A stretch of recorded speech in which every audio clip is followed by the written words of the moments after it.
my understanding is that there are skills that we need to get things done. And what I understand from my long experiences ahead is that in the last 3 years, through the work on developing executive function literacy, children have a more precise language around which to understand themselves. And crucially for us as educators, this approach has empowered us to understand ourselves more. So we used to talk a lot about metacognition here at RAFA, and in fact, it was a real fundamental element of my work coming in as an educator who had a job to raise standards pretty quickly, was to say we do need to raise standards, but we need to engage children, to empower children to take control of their learning.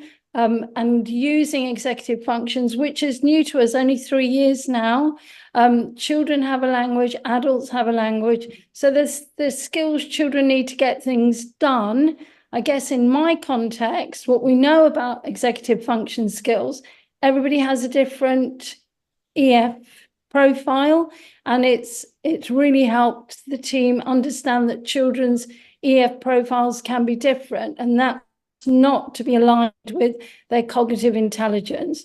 And as a school with a high proportion of disadvantaged children, it's incredibly empowering for the children and the community that we're using a language that is no longer punitive, but empowering and malleable. So it's everything we really need to continue to embed. I like how you're saying that just the skills and habits to get things done. There's definitely very elevated definitions and descriptions of executive functioning. My favorite way to describe it within the teaching learning context, whether that be a traditional classroom or not, is a term called studentness.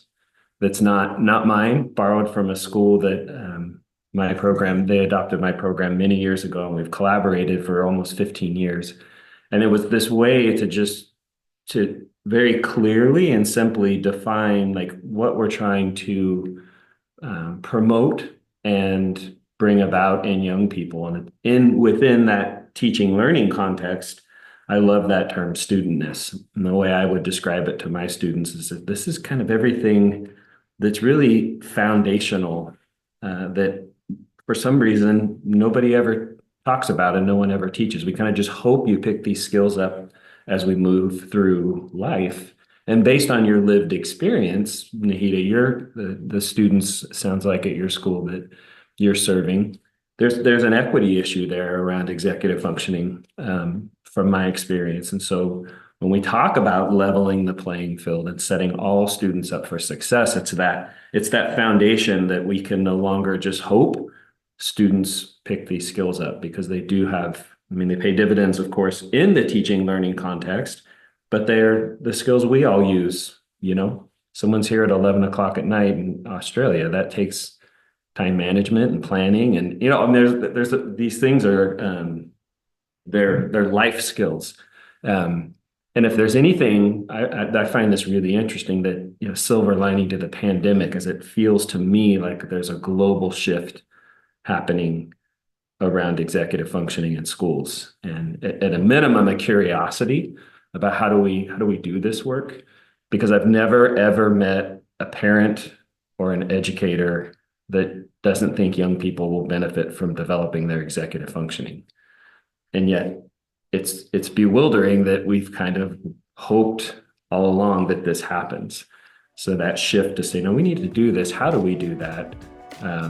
Is an interesting one for sure.